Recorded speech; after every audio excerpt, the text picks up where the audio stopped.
pessoal, mais um vídeo aí do Ikigai Garden, certo? Bom, a gente agora vai fazer uma área de lazer.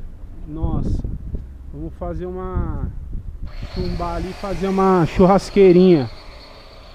Vamos fixar a churrasqueira que nossa amiga Cleo deu.